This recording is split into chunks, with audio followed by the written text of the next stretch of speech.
So you all want to talk about GSP versus Khabib? I'm in. I love the fight, but it seems pretty straightforward to me. The X's and O's of it seem pretty straightforward. Okay, you're going to have the new age guys that say this guy can beat the guy of yesteryear. You're going to have the guys with nostalgia of yesteryear say, whoa, just wait 1 second. Not only could nobody beat GSP, this will be the smallest guy GSP's ever even been in there with. This makes absolutely no sense. Okay, great. Let him go fight.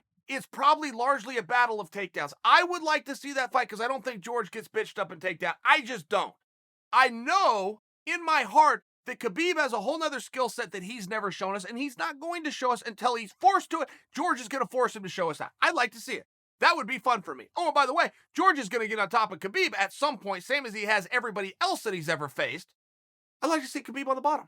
That just for me would be very fun. I would learn something, and we could go from there. You think that people don't want to see George fight St-Pierre fight Tony Ferguson? We go that direction too, right? It doesn't have to be for a world championship. That veil just got pierced. It's called the BMF title between Diaz and Masvidal. Once that veil is pierced, it becomes a new standard of the industry, guys. Guys were not allowed to change weight classes. Girls were not allowed to compete. As soon as that veil is pierced, all sorts of women's divisions. World championships, fame, headlining cards, including UFC 200, right? As soon as one guy leaves his weight class, champ becomes a real thing. Somebody wants to become champ. This becomes a real thing.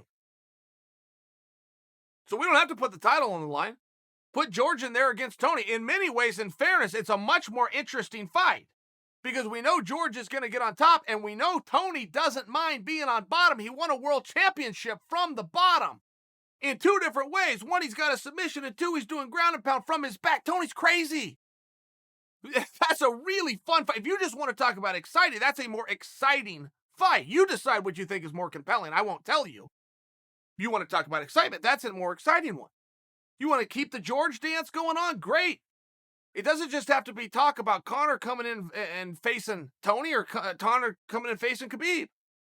If we're going to do a 4-way, let's do a 4-way, by God. George St-Pierre versus Conor McGregor. Now you've really got something to see. That's another straightforward one. Conor's going to try to keep it up. Real classic style. George is going to try to take it down. Real classic style, but you got a big problem when Chad Mendes had a hard time taking down Conor McGregor. When Eddie Alvarez never got down Conor McGregor. When Khabib had to work very hard. A lot of you misremember the Khabib versus Conor fight. I think Khabib just went out there and mauled him. Khabib had mauling moments. He also had moments where he had to work very hard.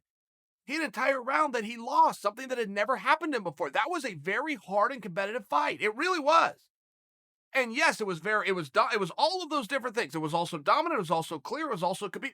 But it was a lot of things all in one. There was a lot of slices of that pie, depending on what 30-second frame you want to study and give an analysis of.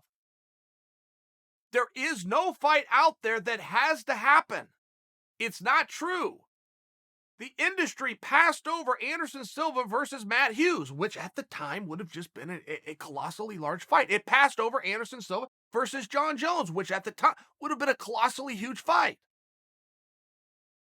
There's other integers at play here, but it all starts with, who do I want to work with? And I need to work with somebody I can trust. But the first thing I need to know is, do you want to be here? Because there's all sorts of parity and there's all sorts of matchups that you can do. I remember my debut. I learned so much in my debut. It was in 2005 at the Mohegan Sun. Gonna fight Babalu.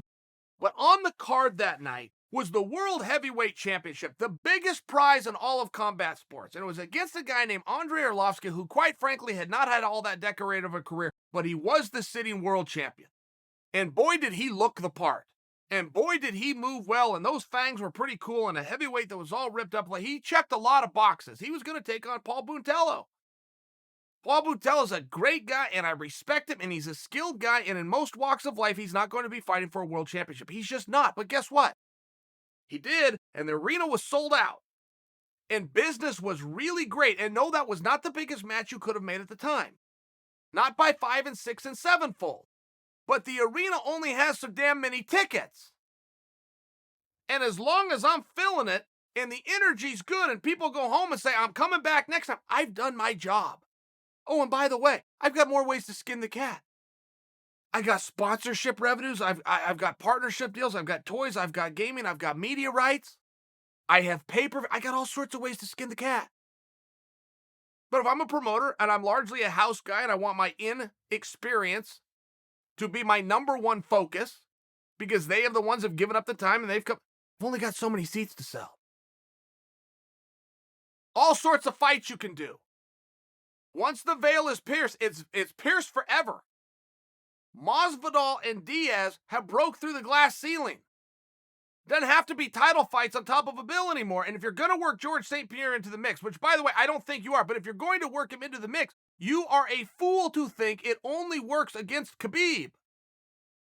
There's 3 fights out there that largely, arguably, could even be easier fights that are going to pay just as well.